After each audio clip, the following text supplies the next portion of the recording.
과거 속 오늘은 어떤 일들이 있었을까요? 영상으로 떠나는 라떼 뉴스 여행. 영상실록 오늘 후! 안녕하세요. 아나운서 조진영. 아나운서 조혜진입니다. 예진 씨 한 주간 잘 지내셨죠? 그럼요. 저는 요즘에 날씨가 따뜻해지고 막 그러니까 식욕이 좀 돋더라고요. 그래서 살이 조금 쪘어요. 아, 그래요? 네. 좀 그런 것 같네. 농담이에요. 그런 농담 치지 마세요.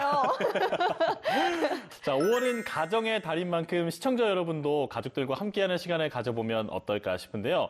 특히 온 가족이 함께 둘러앉아서 영상실록 오늘엔을 보면 더 의미가 있겠죠. 자, 그런 의미에서 오늘도 빨리 시작해볼까요? 좋습니다. 그럼 과거 속 오늘에는 어떤 일들이 있었는지 함께 보시죠.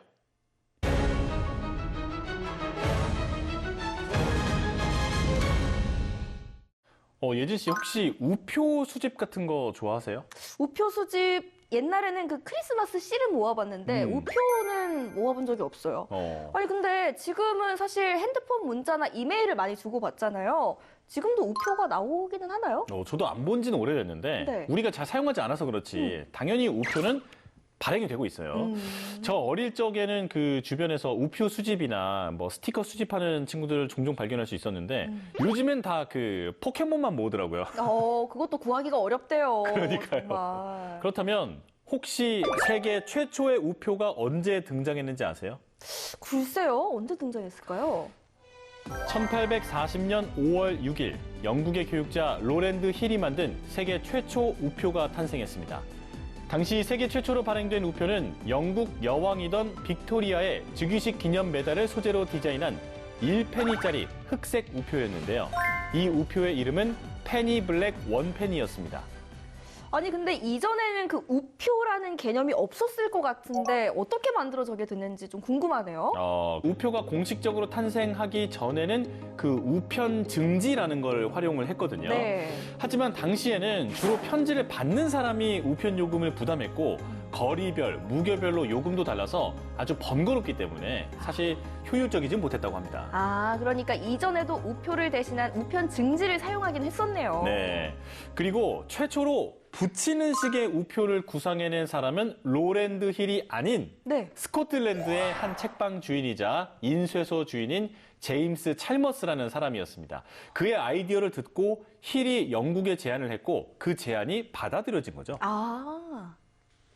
세계 최초의 우표 페니 블랙 원페니 발행 이틀 뒤 5월 8일에는 2펜스짜리 우표 펜스 블루 2펜스가 발행되기도 했습니다. 그리고 로랜드 힐은 1846년부터 1864년까지 영국의 우편 업무를 총괄하는 직책을 수행하며 근대 우편 제도를 정착시켰고 기사 자격까지 받았습니다. 그 이후에 우리나라에 우표가 들어오게 된 거네요. 그렇죠. 우리나라 최초의 우표는 세계 최초의 우표가 탄생한 지 44년 후인 1884년 홍영식 선생님에 의해서 우리나라에서도 사용되기 시작했죠. 1884년 11월 18일 우정총국이 업무를 개시하면서 우리나라도 최초의 우표가 탄생했는데요. 120년의 세월을 간직한 국내 최초 우표인 문의우표. 태국 문양의 이 우표는 1884년 11월 18일 근대 우편 업무 개시와 함께 발행됐습니다. 하지만 같은 해 12월 4일 갑신정변이 실패하면서 신식 우편 제도는 1884년 12월 6일 폐지됐습니다. 하지만 10년이라는 공백 기간을 거쳐서 1895년 우편 업무 제도가 다시 시작됐는데요. 그게 지금까지 이어지고 있는 겁니다. 자, 그럼 이번엔 1965년으로 가보겠습니다.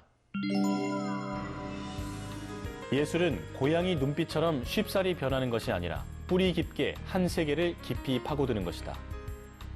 이 말은 한국 현대 회화사의 전설, 화가 박수근이 남긴 명언인데요. 1965년 5월 6일 화가 박수근이 51세의 일기로 타계했습니다. 박수근 선생님은 그 한국의 밀레라고 불리기도 하셨잖아요. 그렇죠. 그만큼 정말 대단한 분이었다는 얘기를 들었거든요. 네. 박수근 선생님은 국민 화가로 서민의 삶을 캔버스 안에 정말 잘 담아내신 분으로 유명한데요. 특히나 그림을 그리기 위해서 그 그림을 사간 미국인에게 돈보다는 물감과 붓을 달라고 요청을 할 정도로 그렇게 열정적으로 화업을 이어나갔다고 합니다. 화가 박수근은 1932년 18살에 조선 미술전람회를 통해 데뷔했는데요. 이후 그는 우리나라 서민의 일상적인 모습을 애정어린 따뜻한 시선으로 캔버스에 담기 시작해 자신만의 그림 세계를 구축해 나갔습니다. 근데 박수근 선생님의 작품이 제가 많지 않다라고 들었는데 그 이유가 있는 거예요? 중학교에 들어가서 학생들을 가르치면서 사실 작품 활동도 많이 하셨거든요. 네. 그런데 이후에 1950년 6.25 한국 전쟁이 발발했고 전쟁 중에 폭격으로 그동안 그린 작품들이 다 불타버렸다고 합니다. 그리고 북한에서 공산 치하 속에서 노동을 하면서 사셨기 때문에 그림을 그릴 시간이 더는 없었죠. 아니, 그동안 그렸던 그 그림이 전쟁으로 다 불타버렸다고요? 그렇죠. 너무 아깝죠. 그리고 다시 활동을 재개한 게 1953년이었는데요. 그때 그린 그림들이 일상의 정감이 묻어나는 생활 주변의 소재들이었죠.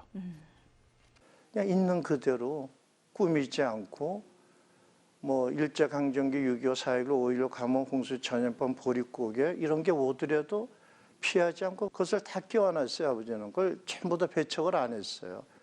자기가 북과 팔레트로 이 그리신 이참 평면에다 그냥 그대로 그리신 분 그런 생활이 바로 이 그림과 아버지의 세계관과 이원화되지 않고 그냥 합일화된 그런 부분이 아닐까 생각을 합니다.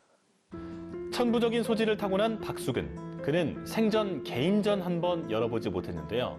이후 백내장으로 한쪽 눈을 잃고 힘들어하다가 끝내 세상을 떠났습니다. 그리고 이 밖에 5월 6일의 역사를 살펴보면요. 1999년 야구의 레전드 이승엽 선수가 최연소로 100호 홈런을 달성한 날이기도 합니다. 최연소에 100호. 그렇죠. 야. 그런가 하면 1952년에는 이탈리아의 교육자 몬테소리가 사망했습니다. 몬테소리가 심리학과 교육학을 전공을 했는데요. 그 후에 1907년 노동자의 자녀를 위해서 직접 교육법을 개발해내게 됩니다. 그게 지금까지 이어지고 있는 거라고 보면 되는 거죠. 자, 오늘도 하루하루 역사를 살펴보며 힘차게 달려봤는데요. 영상실록으로 만나본 오늘의 과거. 그럼 다음 시간 더 알찬 이야기로 만나요.